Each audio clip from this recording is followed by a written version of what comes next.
जय श्री राम दोस्तों, स्वागत है आप सभी का सनातन धर्म यात्रा में। दोस्तों, पिछले वीडियो में आपने श्रीमद् भगवद गीता के 2 अध्याय के 12वें श्लोक को हिंदी अनुवाद और पूर्ण विस्तृत टीका के साथ सुना और समझा।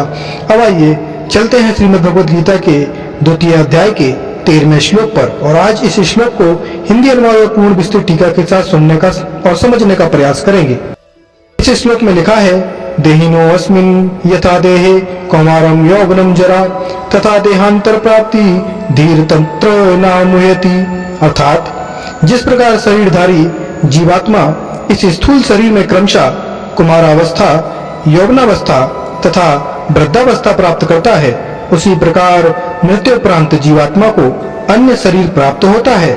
धीर व्यक्ति इस विषय में अर्थात शरीर के नाश एवं उत्पत्ति के विषय में मोहित नहीं होते हैं।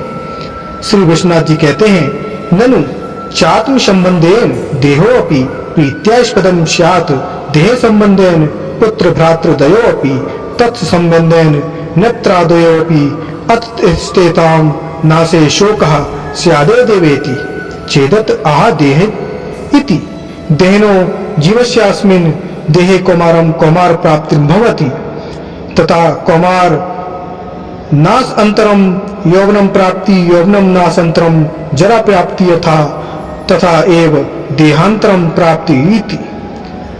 ततश्च आत्म संवेदनाम कौमरादीनाम प्रीत्या स्पंदानाम नासे यथा शोको न क्रियते तथा देहस्याप्याप्तम संबंधिना प्रीत्या स्पदस्य नासे शोको न कर्तव्या। यौवनस्य नासे जरा प्राप्तो शोको जायत इति चेत कौमरस्य नासे यौवन प्राप्तो हर्षोपि जायत इति। अतो भीष्म द्रोणादीन जीर्ण देहनाशे खलु नव्य देहांतरम प्राप्तो तहिर्हर्षा क्रियतामिति भाव। यद्वा एकस्मिन्नपि देहे कौमारादीनाम यथा प्राप्ति स्थ तैव कस्यापि देहिनो जीवस्य नाह देहानाम प्राप्तिरीति। अर्थात यदि प्रश्न हो कि आत्मा के संबंध में देह भी प्रीति का पात्र होगा, देह के संबंध से पुत्र भाई इत्यादि एवं उनके संबंध से पौत्र आदि भी प्रीति के पात्र होंगे, अतएव उन लोगों की मृत्यु होने पर शोक होगा ही। तो इसके उत्तर में कहते हैं देहिना इत्यादि। जिस प्रकार जीव को इस देह में कौमार प्राप्ति होती है, कौमार के क्षय होने पर यौवन प्राप्त होता है तथा यौवन के क्षय होने पर बुढ़ापा प्राप्त होता है, उसी प्रकार देह के क्षय होने पर अन्य देह प्राप्त होती है।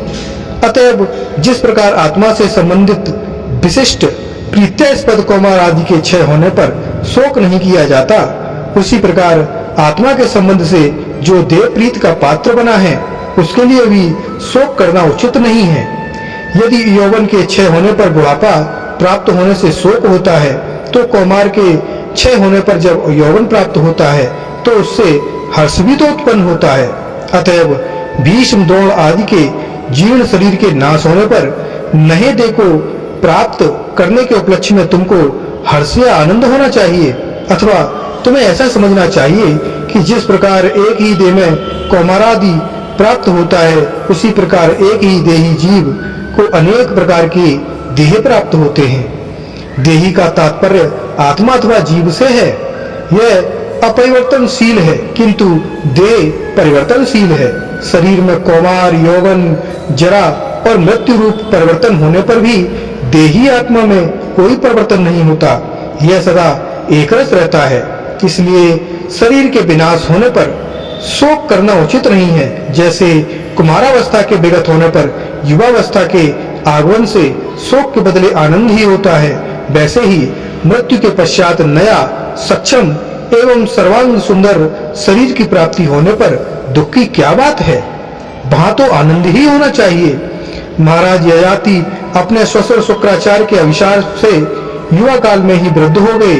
उन्होंने बड़े दुखी होकर शुक्राचार्य के चरणों में कातर होकर क्षमा मांगी। शुक्राचार्य ने अपनी बेटी को खुश करने के लिए ययाति को वरदान दिया कि अपने युवा पुत्रों में से किसी एक से अपनी वृद्धावस्था का आदान प्रदान कर सकते हो।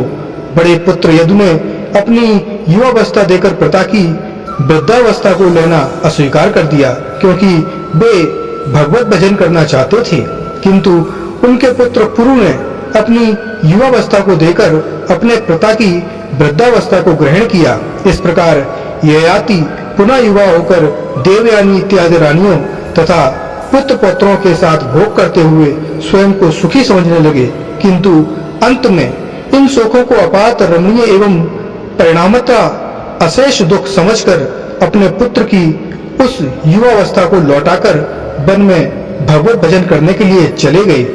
इसलिए जराग्रस्त जीर्ण शीर्ण शरीर के नाश होने पर सबल स्वस्थ नए और सुंदर शरीर की प्राप्ति से लाभ ही होगा, यह जानकर आनंदित होना ही उचित है।